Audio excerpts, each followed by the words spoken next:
Everybody, good afternoon. I'm Hem from Kathmandu, Nepal, and I'm going to start the program today. And just before I introduce our speaker today, I would just like to say a few words why this program from Himalayan Nature. So as you all know that knowledge is very important to us all, and access to information is our right, and information broadens our thinking in the way we think about the rest of the world. And Himalayan Nature has taken this opportunity to invite celebrated personalities to speak their stories and inspire the new generation to care the Mother Earth and provide energy to the already good work these people are doing. Personally, I'm thankful to Himalayan Nature for inviting me to moderate these initial discussions with these very much celebrated personalities. And there will be series of talks where invited experts from this country and around the world will speak to us and share their experience. There will be people who will have culminated in terms of their achievement to the top of their achievement, but also will invite youngsters who continue the legacy left behind by our seniors, like Carol, who is talking to us, and are the hopes for future. And I also thank my organization, Zoological Society of London, to allow my time to support these events. And with me, just supporting the technical part, I have respected Professor Dr. Bahadur Thapa, head of the Central Department of Zoology, and Dr. Tulsi Subedi, who is a well-known raptor expert of this country and director of Himalayan Nature. Both, thank you for being with us today. And it's already announced that in today's talk, we have invited Carol Inskipp. You all know Carol. She really doesn't need my introduction here. She's a legend and a true Himalayan conservationist. Her work and lifestyle is dedicated for the love of birds, and she's deeply involved in bird conservation in this country. And Carol has visited Nepal more than 20 times and trekked the Himalayas extensively looking for birds. She has written a number of bird books and many dozen papers on the natural history of Nepal, mostly focusing on the avifauna. So Carol, thank you for being with us. Welcome, Carol. Right, thanks very much, Hem. Okay, so how are you today, Carol? Yeah, I'm feeling good. Looking forward to talking to everybody. And fantastic. Right, I have my fantastic. Right, shall I start my talk now? Okay, yes, you will start very soon, but just before you start, I would like to add some housekeeping rules here. Oh yeah, sure, okay. Yes. Good. So if so Carol will be doing the presentation, as you all know, and if anybody likes to put any questions to Carol, please do so through the chat options that will be made available just before Carol finishes her presentation. And Carol has requested I read some of the questions for her because we have limited time. Not all the questions can be entertained. So I hope you understand that. And for those, just for your knowledge, that Himalayan Nature has informed me that they will put this entire conversation in YouTube also, which will be available to your friends. And Tulsi, can you confirm that you are live streaming through Facebook, Himalayan Nature Facebook?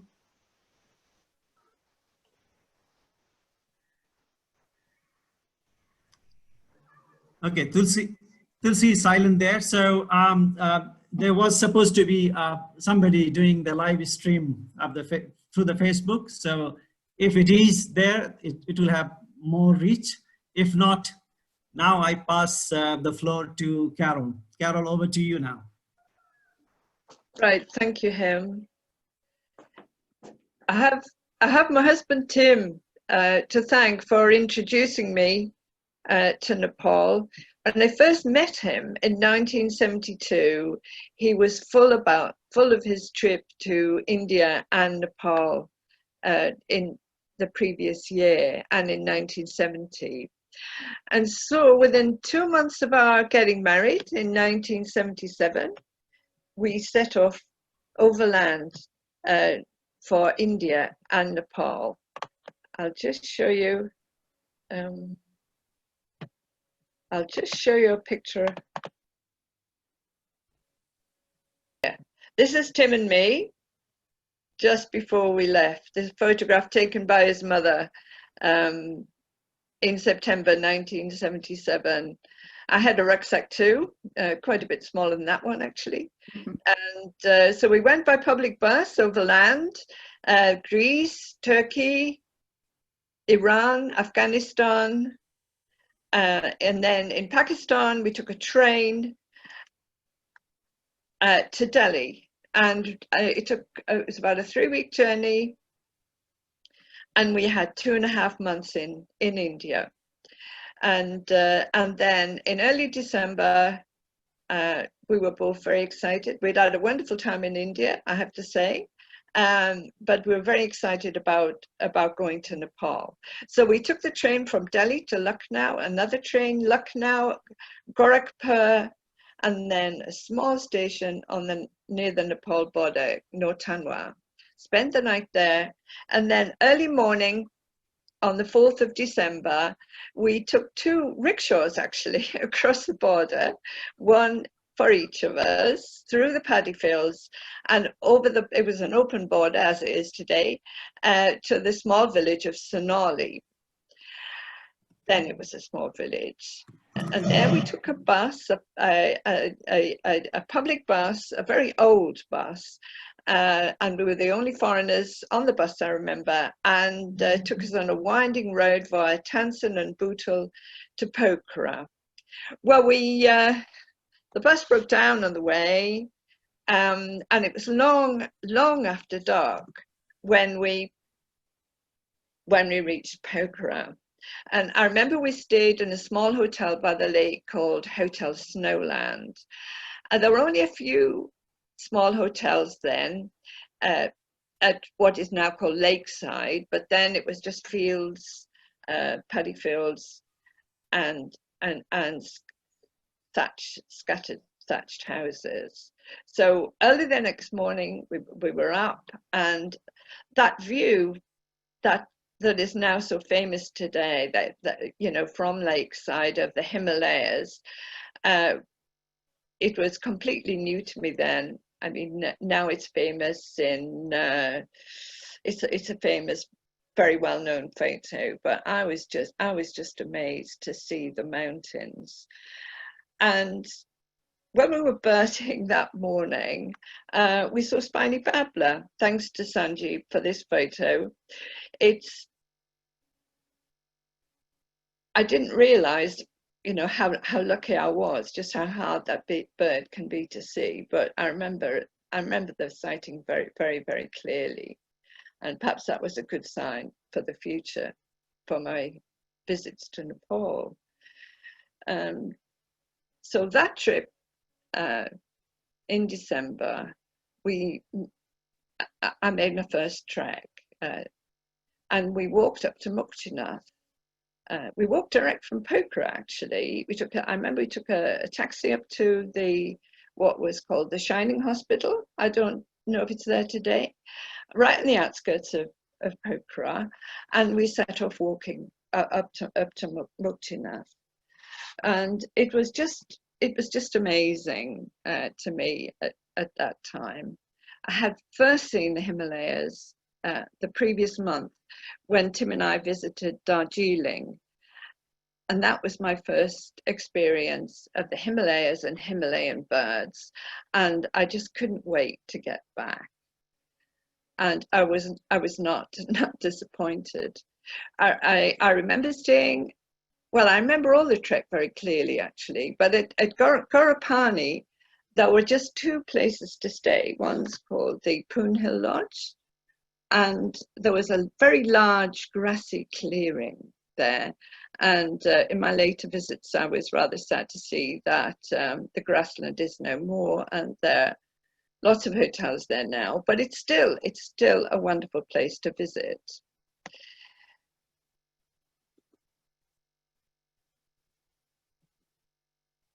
And among the birds there, I enjoyed all of them, of course, but I think I enjoyed the babblers. I've always enjoyed the babblers so much in Nepal, because it's not a group, of course, that we have here in the UK.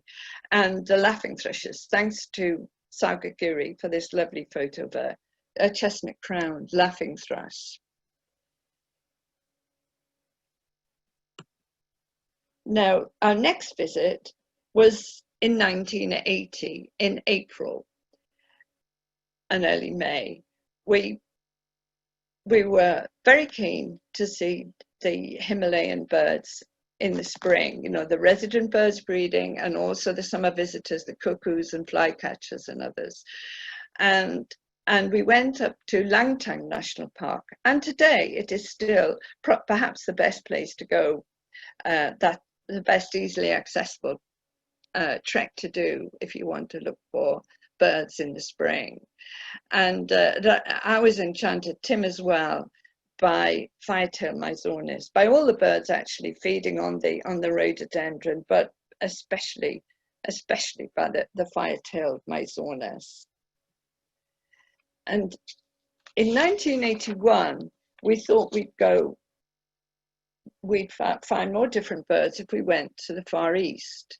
So we took the overnight bus from Kathmandu to Kaukavita, and at dawn, first light, we got off the bus at Koshi Barrage, and on the water there, right by the barrage, we saw this strange-looking duck, and it turned out to be a long-tailed duck. And that was the first known record for Nepal. That was a good start to our eastern trip. And we had a few days in Koshi. Gosh, how different it was staying there to today.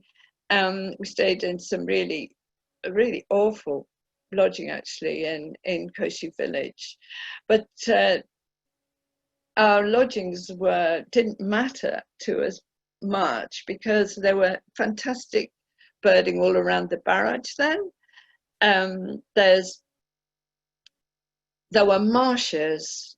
Some of you will remember there were marshes as far as you could see on either side of the Koshi River at the barrage. Just amazing. And so after a few days of Koshi, we went on to farther east to Sunis-Chari, and we walked up the Mai Valley from Sukani up to Hanga town. That was as far as we got, actually. We went via Ilam. And then there was the most beautiful, moist, subtropical broadleaf forest. And we saw some eastern specialities there, including this Rufous-throated Wren-babbler. Thanks to Jyotendra for this photo. Well, when we were in Hanga town, we stayed with, there was only one house there, and so we stayed with that family. And I remember we slept in the room, as you can imagine, in the same room that they did.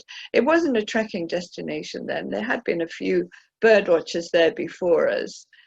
And we stayed there, and I was dismayed to see, you know, after we'd had our dal bat and, you know, going to bed, Tim and I had a double sleeping bag, and we slept on the same, you know, on the same bed, obviously. And all these people appeared, half a dozen people appeared. They must have been neighbours, I suppose. They must have walked some distance to get there. And they didn't say anything, and they didn't threaten us, but they just stared at us without smiling. I suppose they were just curious what we'd do. So we both lay there in the bed with our eyes shut and didn't move. And it was absolutely ages before before they got bored and left and went home. And this year, no, not this year, in January 2018, I returned to Hangatam and with Hatan Chowdhury. This time we took the road up to Dabate, which is about 2,400 meters. So we started much higher up. And we had some wonderful bird watching then. But I was keen to get back to Hangatam and see that family if I could in the house, see if they were still there. But you know, when I got to Hangatam, it was so different. The subtropical beautiful forest had been replaced by Japanese, I think they were Japanese, but anyway, pines, huge coniferous trees that had been planted in the 1980s apparently, and so that subtropical forest was gone. But still, it was a good place for birding, and we saw fire-tailed Myzornis there again, actually, and also some other, you know, rusty-fronted bowing, I remember, nearby. And the house where I had stayed, you know, was still there, though the family were away, so I didn't actually get to meet them. But Hangatam today was totally unrecognizable compared to, you know, my first visit there. Now, in 1982, we were very excited to be invited by the International Buster Group to do a survey of Bengal Florican. This is the first nationwide survey of Bengal Florican in Nepal. And so we went to Chitwan, Koshi, Badia, and Shuklafanta. And at that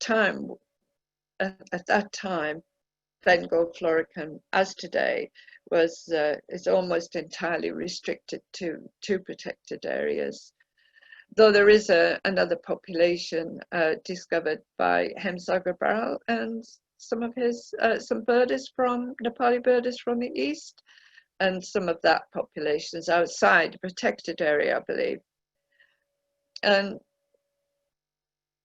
it was really difficult getting around in 1982 because the East-West Highway hadn't been completed.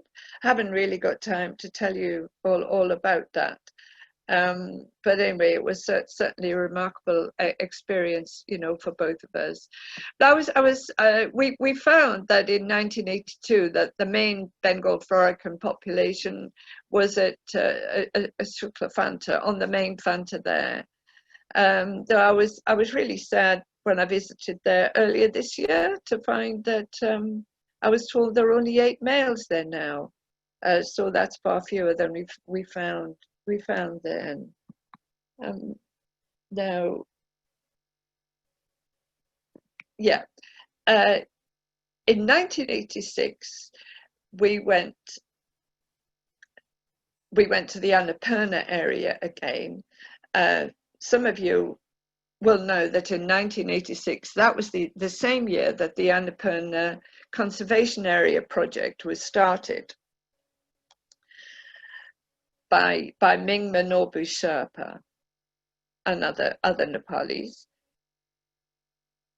And we walked up to the Annapurna Sanctuary, and we were especially interested in birds in the thick bamboo there.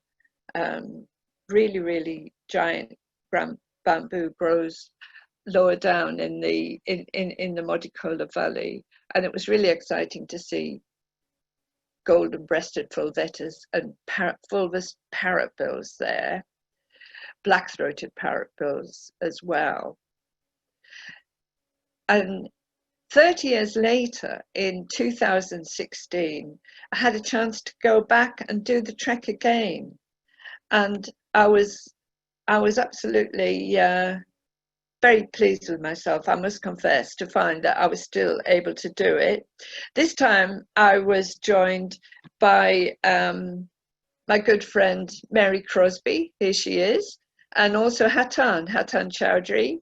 He was our guide, and it was in the monsoon this time. It's my first ever visit to Nepal in the monsoon, and it was pretty wet on that Annapurna trail, as you can imagine. So of course it was much changed in 30 years, but many of the ways that it changed, I thought most of the ways that the area changed were really positive, thanks to the Annapurna Conservation Area project. For instance, one thing was a difficulty in 1986 was to get, to have clean water. But in 2016, certainly in the core area of the Annapurna Conservation Area, trekkers are supplied with clean water from all of the lodges, and plastic bottles plastic bottles of water aren't sold there. Because in '86 that was before the plastic bottles anyway. But one thing that really struck me was the extent of the forest. It has not only had the forest extent increased, but also the forest quality had too. That was partly thanks to the Annapurna Conservation Area project, and also because the local communities were taking part in are now managing community forests. Right. So in 1988, we undertook a survey of Koptad National Park in the mid-hills of western Nepal. Birds were poorly known in this area, and so that again was, well, it was certainly, it was very enjoyable, but also rather unexpected reception we had from the local people. In the Annapurna Conservation Area, people were always very, very friendly, very positive. But here at that time, around Koptad, the local people apparently seen very few Westerners, and they thought we were ghosts, apparently, because of our white skin. And the ladies and children would run away as soon as they saw us and hide behind bushes, which was very disconcerting, actually. And I remember we walked on a narrow trail one day, and we turned a corner, and a young girl was coming the other way on her own, and she looked absolutely petrified. She had a basket, and she put it over her head so she couldn't see us, and just stood there shaking. But I've never had that experience since in Nepal. I expect it's quite different today.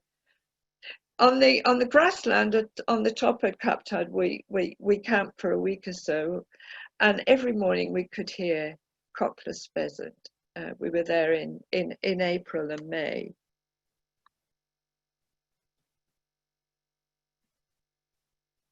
Now then, in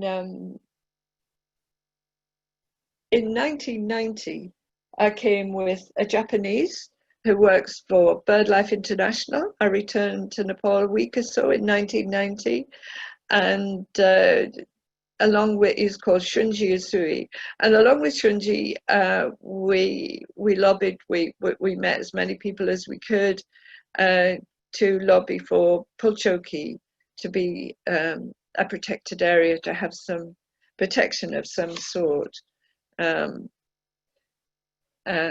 Although I believe there's a community forest there now, it still isn't a protected area. I would so love to see that happen, become a conservation area perhaps, or even a protected forest. And in '94, Tim and I went to Sagarmatha National Park, and we had a month there. It was absolutely fantastic to be there in the high mountains in May, and thanks to Tulsi for this photo. Now then, it was when we first went to Nepal, we didn't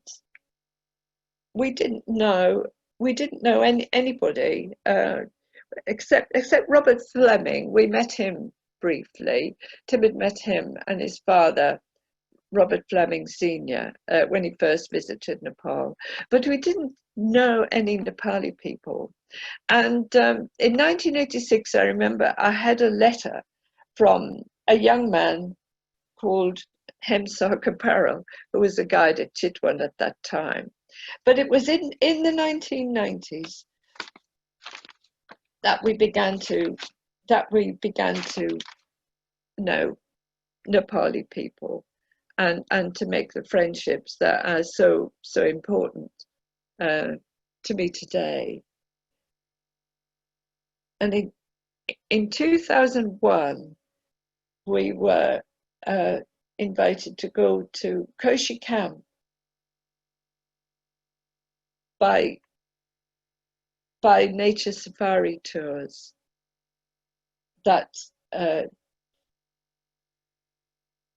And it was during the 1990s that we met the nature safari tours team at Suchit Basnet, Hatan, who I mentioned earlier, Hatan Chowdhury, Hem, of course, Badri Chowdhury, and also Badri Pasini, who's organised who organised our visit there, and several of my other visits to Nepal.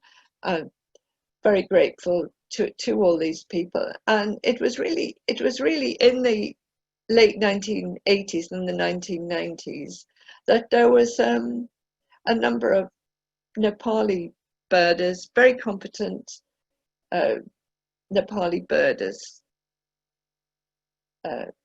appeared.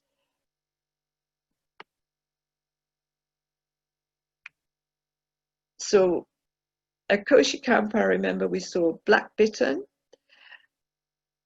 and what a contrast our stay was there compared to our earlier visits. Two earlier visits where we stayed in that awful lodge actually in Koshi village.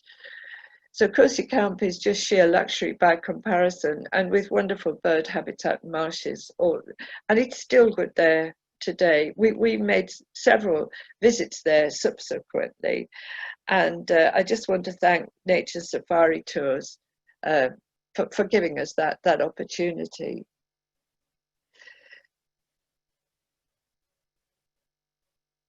Now this is Hem's wife. This is Hem's wife. I believe it's 2003. Kalpana. I hope you don't mind me showing this photo. And here are lovely daughters, Sylvia on the left and Celius on the right. We were going to a wedding party actually, and I was invited as well. That was Dr. Nilesh Timosina. And after about 2001, my visits to Nepal became focused not on finding birds, but actually on bird conservation. And from the year 2003, every time I visited Nepal, Hem and his wife Kalpana have made me so welcome in their home, and I've used that as their base. This is Kalpana and me, obviously looking much younger than we are today. I forget when that was taken. It might have been 2001 actually. And so my visits, as I say, my visits from about 2001 have been focused on bird conservation. I remember I saw 300, Tim and I saw 303 bird species in my first visit to Nepal.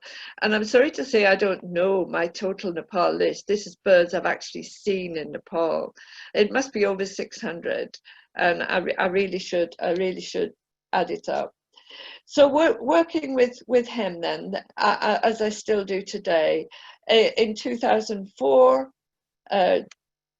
we published the State of Nepal's Birds, 2004, Important Bird Areas at 2005, and we're still working on bird conservation books today. Now then, in 2005, though, we were invited to join an expedition to Makalu Barren, and that was a great experience. I remember having golden-breasted pulvetters that came right up to the edge of the camp where we were staying. And in 2008, Tim and I were invited to join a bird conservation Nepal team and an RSPB joint team to survey Kanchenjunga conservation area. And that's where I met Jyotendra, Thakur and Mitra Pandey. And I really should emphasize that when I said my visits were focused on bird conservation, I very much enjoyed working closely with Bird Conservation Nepal, who is still carrying on excellent work on bird conservation in Nepal today, as you know. No, this is this is him, and Tim and me were standing on the top of Pulchoki. This is after our Kanchenjunga Conservation Area visit. That was great. And in 2010, we were invited to meet Bird Education Society members. Some of you might recognize some people there. There's Ramesh Chowdhury on the left, and Rupendra Karmacharya is sitting down on the right, for instance. I haven't time to go through. Oh, and Basu Bidare, and right in the middle, and Doma just to the left of him. Anyway, I haven't time to go through everyone, but it's wonderful, especially the work that the Bird Education Society continue to do. Now then, in 2012 and 2015, Tim and I visited Nepal for the Nepal Red List workshops, where over 60 Nepali birders were invited as well. Those have been real highlights of my visits to Nepal. And in 2012, we were invited to Tiger Mountain Lodge. What a wonderful place that is as a center for bird watching. And the same trip, we stayed with D.B. Chowdhury in his home and learned about the fantastic work he's doing in the community forest of Namuna and the Jaitayu vulture restaurant and vulture safe zone there. In 2015, Tim and I went to Rara National Park with Hatan Chowdhury and Suchit Basnet. It was great to have them as company there. And there we saw a few Western specialities that we hadn't seen before, including black and yellow gosbeak, which we especially wanted to see.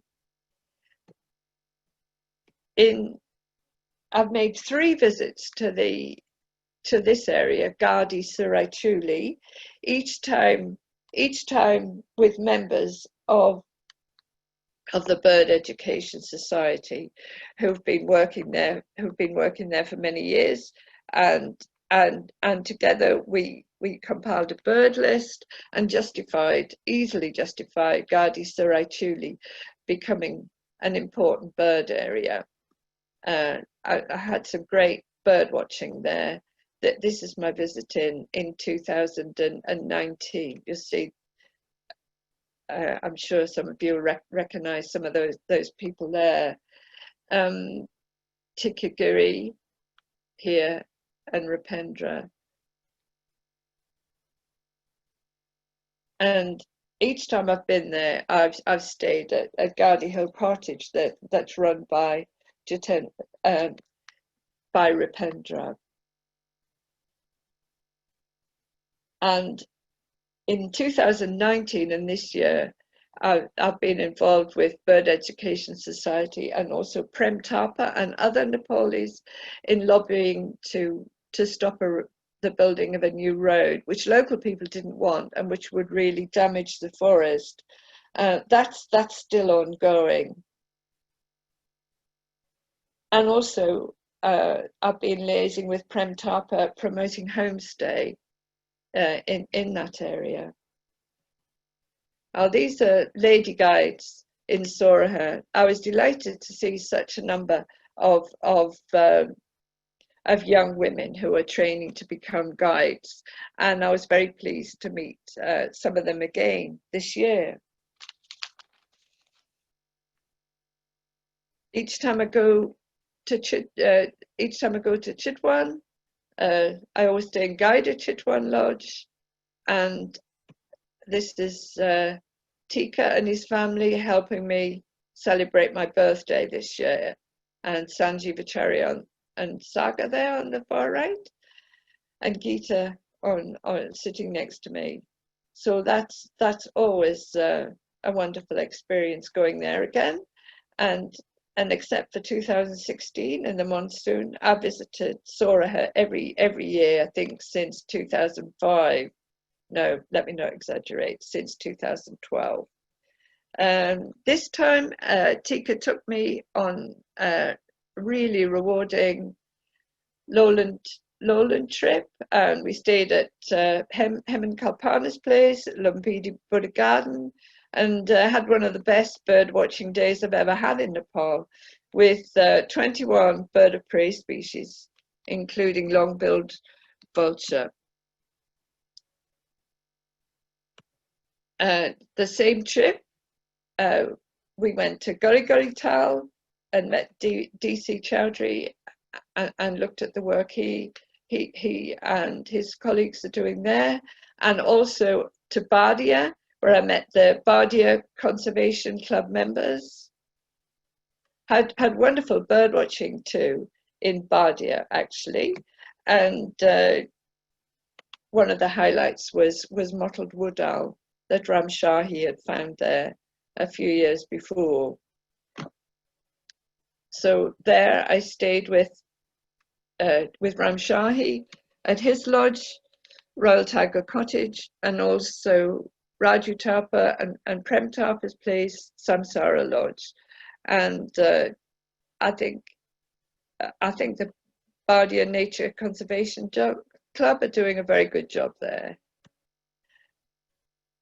And the last place I visited on that lowland trip was Shuklafantan National Park. I've been invited there by Laxman Podal, who's the chief warden there, and Yam Rawat, who's second from the right, and Devraj Joshi on the far right here, and Tika standing next to him. Yeah, together we had some amazing bird watching at Suklafanta. One afternoon we met these students and took them birding from Mahendranagar. But what a finale it was! That there were fewer Bengal Floricans, but otherwise it was a really, really wonderful visit.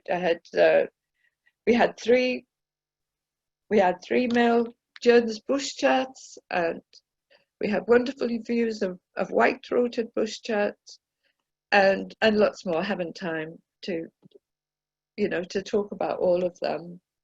But I think what I really want to say is how heartening it is to Tim and to me to see the growing number of Nepalese bird watchers and to see their interest in bird conservation, and other people, other Nepalis as well, to see that growing passion for the environment and conservation. And I think it's the birds, of course.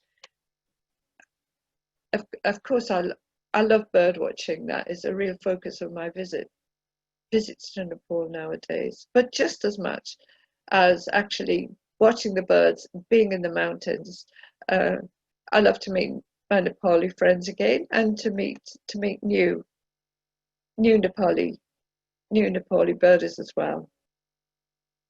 If any of you've got any questions, that's all I've got to say, I think. If any of you have any questions, please please feel free to ask me. Thank you, Carol, for that very beautiful presentation. You took us to the journey, from east to west Nepal, from north to south, from different, to the different national parks. And it was really touching to hear that some of the places you visited many years ago, and on your repeat visits, the forest has remained intact. And for places like Annapurna, the good work that National Trust for Nature Conservation is doing, they have helped together with the community, help protect the forest. Restoration work is going on, and wildlife situation is better. So I think that's really, really very positive, very beautiful presentation, very inspiring. Thank you, Carol. So I will now take some questions from the participants, and the chat options should be open. Sorry for interrupting him. There's one important thing I missed out. I want to say, actually, in 2016, I went to, Mary and I, before we started our trek, we went to, we stayed in Pokhara, and it is actually on my paper here to talk about it, and I overlooked, sorry, but we were delighted to meet the Pokhara Bird Society and Manshanta. He was very kind. He took us around, and I can't finish without saying, what a great job I think they're doing there in Pokhara on bird conservation. I know they were planning a bird fair this year. They had a successful one last year, and I'm sure I think perhaps this year's didn't go ahead because of the coronavirus, but I'm sure it will next year, and I would love to go to it. And one more thing, there's so much I could have said.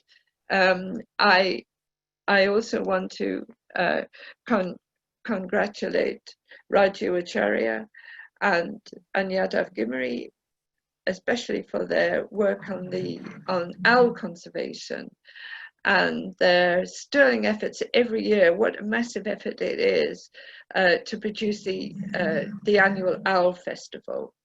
And I was lucky to be able to go there in, I think it was 2017. It was just amazing. And I've just heard from Manshanta that their second Nepal Bird Fair, that was going to be in May, I think. It's now going to be in the winter this year. So that's brilliant. That's brilliant news. I'll have to try and get to it. Right. Okay. Fantastic. Fantastic. Yeah. But I just you can. It's so easy to miss out. That it's just been so. I think I counted up as 24 visits, so it's quite easy to miss important things, Right.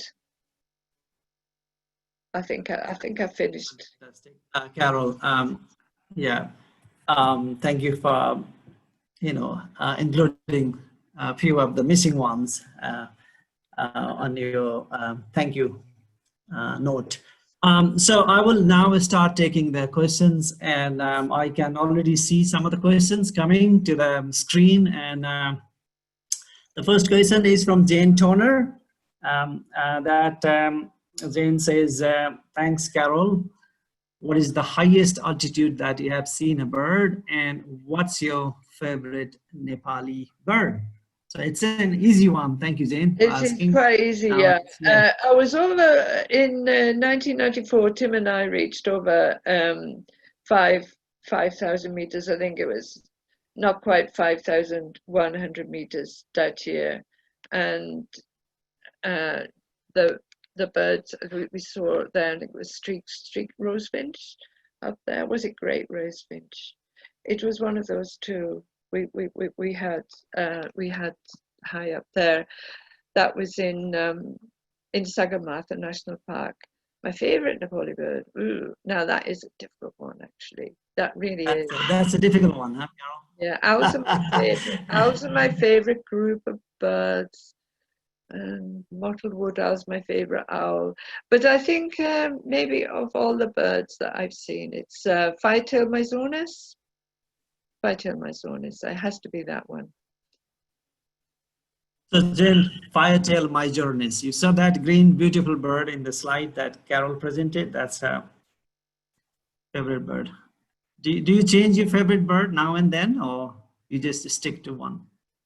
Sorry, that's my question now.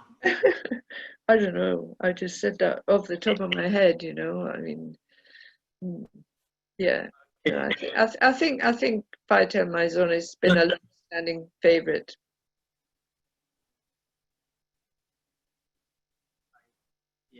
So I'm just requesting everybody, if you want to ask questions, please do so through the chat box, Zoom group chat option that's available in your laptop or your mobile, whatever you are using, desktop. So just before I read another question, which is yet to pop out, Carol, may I just ask one question to you that, you visited Fulchoki forest. You have visited many times and even recent times, but you mentioned that you were here in the 90s with your Japanese friend, and you were trying to lobby with the government to designate that as a some kind of protected area. Yeah. So, your visit in the late 80s and say early 90s, and on your recent visit, what difference do you find in terms of bird life there or the vegetation change? I mean, are you optimistic? Am I optimistic? I am optimistic that it will surely become a protected forest. Surely that could happen. The lower slopes there are, well, it's interesting actually. The lower slopes, in some ways the lower slopes are well. Overall, I suppose the forest does look not as dense, not as rich as it was. However, when I first went there was a big marble quarry on the lower slopes, and that grew in the 1980s. That certainly grew, and there was a big quarry on in two big areas on the mountain. And I remember when Shunji Yasui and I went there in 1990, they were blasting, and you could hear them blasting, and you had to wait for a gap in the blasting, and just run, to make sure you weren't caught by falling boulders. That's what we were told. But when you go there today, so the quarry was actually stopped. So that's one conservation measure that was taken. The quarry was actually stopped some years ago, forget when. But it's just amazing to me just how quickly the forest has returned. The Himalayan the older forest has grown up. And as you go up there, as you walk up on the left side, you'd never know there'd been a quarry at all, because it's completely covered. Well, admittedly, young trees, but it's not just covered in bushes. It's covered in tall alder trees, which will succeed to. And now there's some understory coming as well. So in some ways. There was also a huge camp on the lower slopes there of these poor people who worked on the quarry, and these kind of shanty homes, awful conditions they were in actually, and that's totally disappeared. I don't know where these people have gone, and they were working in the quarry, and that area has revegetated as well. So in some ways, the lower slopes, it's generally improved. Higher up, it's not quite as good as it was, but it's still well worth protecting. And I would just love to see that happen. I see some names, quite senior officers joined today also from the ministry. So I hope they are listening. I see their names here. So thank you, Carol, for that. We have another question. There are many complimentary remarks to you, Carol. For the wonderful talks. So I'm not going to read. So thank you for that compliments, everybody.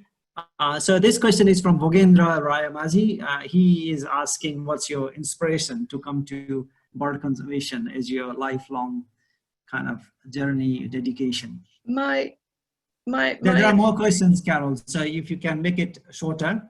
All right, my inspiration. I think I think I was lucky, to have a good education here, and I think it was through my education that introduced me to ecology and conservation, and I have to thank my parents for that. And then with that, when I visited Nepal, it was obvious, that conservation was going to be really important to maintain the environment. I mean, but not just for the wildlife, but for people as well. Does that answer? Yes, I think that's a good one answer. There is one from Kul Prasad Limbu. You know the name. He is one of the editors of Our Nature. What do you think is the most effective way to conserve birds and their habitat in Nepal? It's quite a broad.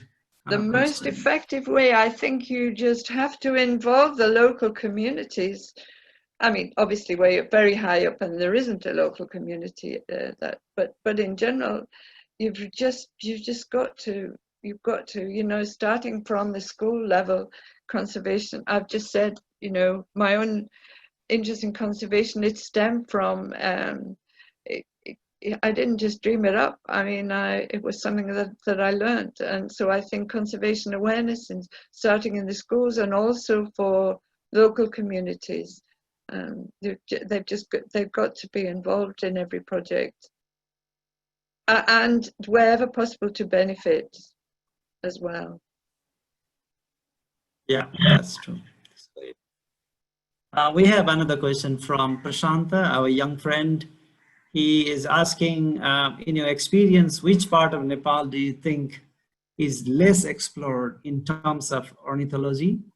And he also asks, what major things do you think will secure future of birds in Nepal? So less explored area in terms of ornithology in Nepal, the first part, and what will secure the future of birds, the second part.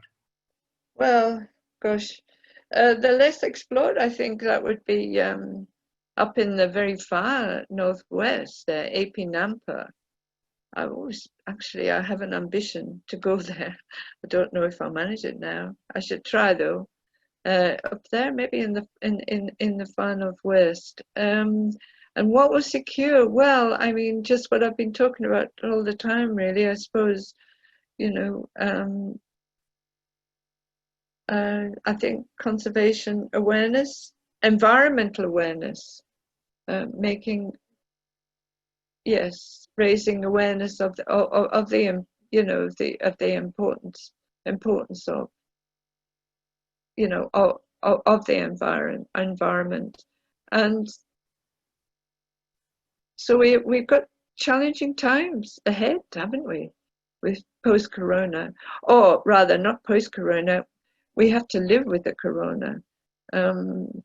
So I think that is something as well. We can't avoid it. We have to just face up to it. We've got to learn to live with the impact, and that's going to affect the lives of all of us, but it's also going to affect how we look after the environment and wildlife, and there's some eminent people saying now that if we had conserved wildlife better and respected wildlife, this pandemic would never, the coronavirus would never have been allowed to transmit to humans, and we wouldn't be in the position we are today. There could be future pandemics. This may not be one. There may well be some in the future. So I think, yes, we have to conservation awareness, and also we've got to take on board tackling living with corona. Yes. Living with corona, respecting nature, worshiping nature. Respecting, that's the word, respecting nature, which I haven't used that, but yes, you're right, Tim. It's Carol, we have some more kind of general questions. I think these may be the last one.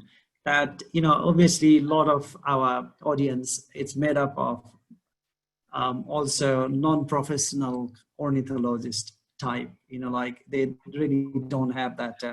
They don't come from that professional ornithology arena. So they're asking what are the tips for them to identify birds easily, and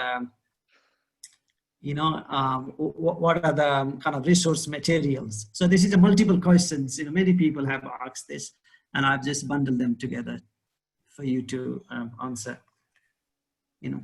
Once. What do you mean? Sorry, say that again. You want to know about... So basically, I think people are asking, what are the best way to identify birds? So, well, the best thing, if you can, if there's a local group, there are groups now, many parts of the country, at Koshi, and I would say go in the Kathmandu Valley. There's there are walks organized, I believe, every week still by the Bird Conservation Nepal, and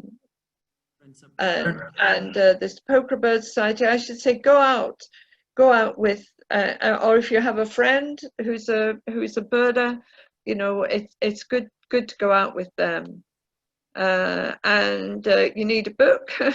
you need a bird identification book, really. I think, and not essential, but if you're going to do it seriously, you need a pair of binoculars too. It's much easier to learn with other people than to start on your own. I know I started totally on my own, and it's a slow process to learn your birds that way. And what was the other question? Resources. Yeah, so I think you more or less actually answered that, Yeah. Carol. I'll just move to the other, question by Yankee Lama. My question is related to Yarsa Gumba collector. Yarsa Gumba is that. Yes, Yarsa Gumba, yes. My question is related to Yarsa Gumba collector, since I'm in Dolpa. As we know that Yarsa Gumba is one of the major sources of income for local people here. But I think this culture of Yarsa harvesting has disturbed birds' ecology and its mating behavior. So what could be the solution to overcome this problem? Well, yeah, I mean, I've just been horrified, really, to read about this. I understand from the villagers' point of view, they're poor, and I'm not sure what the answer is there, actually. I mean, I'm just guessing that if the Yarsa Gumba is harvested to the extent it is today, it'll surely, before long, it'll be harvested out, and I think that might happen. The problem will solve itself. But then I think it would be a tough job to persuade the people to sustainably harvest it. I can't really. Well, I think a lot actually about but I can't really come up with much positive to say on that one. I'm sorry. I think it's a big problem. I think Yankee has asked a very relevant question, and we shouldn't ignore it. I mean, I'm sure we should ignore it and acknowledge it is a big problem and how to tackle it. Sustainable something that we can take with us back, and Yankee, I think, can be in touch with us. And also, it's a bit worry for a lot of ground nesting birds, with Oh yeah. nesting there. The pheasants are apparently, even the pheasants and quails have been hunted because people go there in big kind of caravan, big Yes, groups. I know they do, and it's very cold. They go pie, they're poor, they don't have much clothing, so they chop a lot of, they make fires to keep themselves warm. Obviously, yeah, it's a big problem.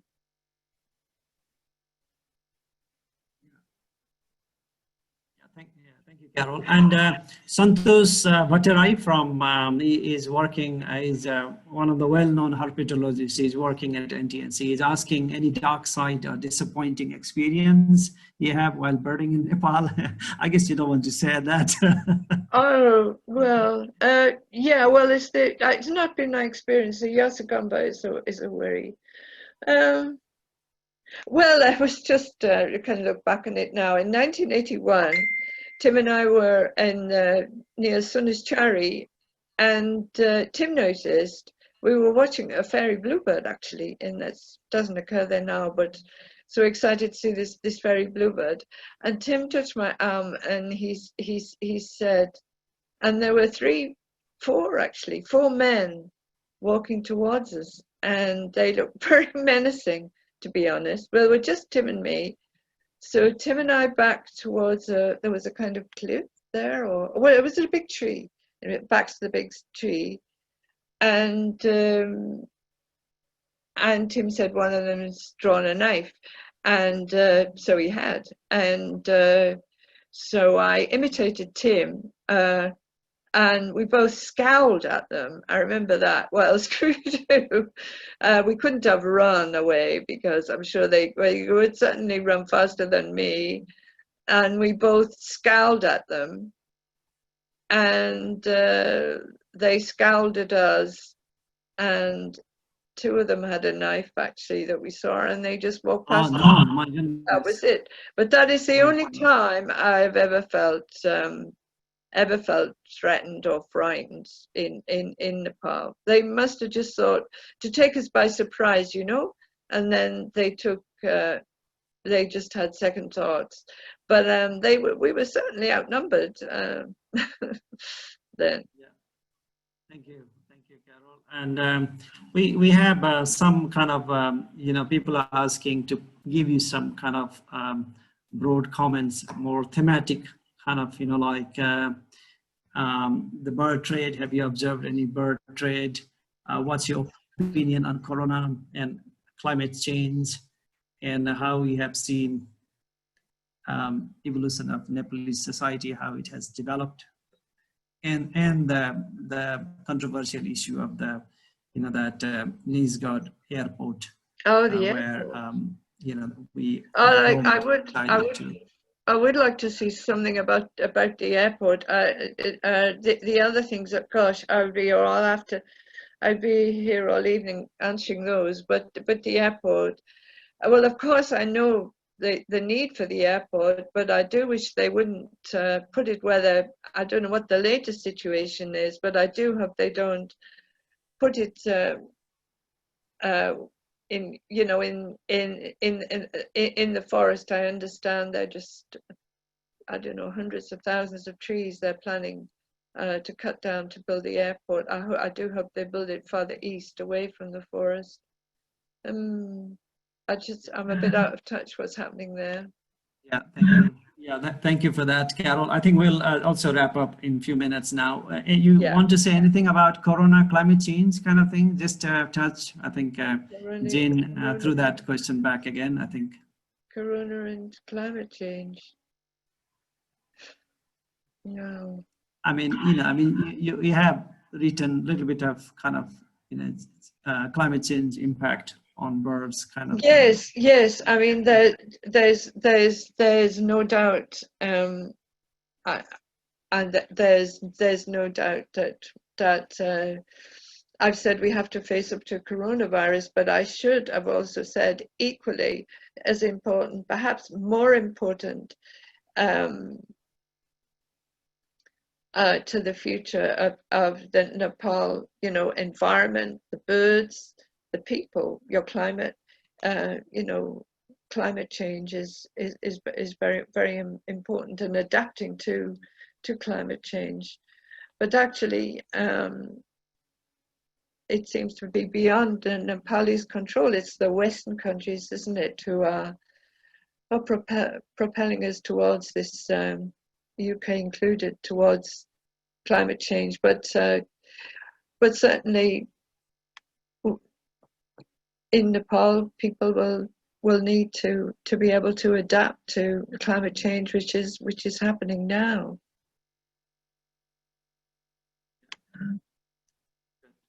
I think, yeah, thank you, Carol. I think you have done fantastic job there, you know, taking us through your memory path, you know, from 1977 till early this year. You know, you just left a few days before, otherwise you would have been in lockdown here in Kathmandu with us. Yes, I would. Not a bad place. Not a bad place today. I left Nepal March the 19th. March the 17th, and arrived on March the 19th. I was lucky to get in my trip before lockdown. So anyway, I've been locked down here instead. Yeah, right. Yeah. So it's good. So it was really, you know, wonderful listening to you, Carol, once again. And I don't know how many, we'll have to look at how many participants come from the tourism background. I think quite a lot.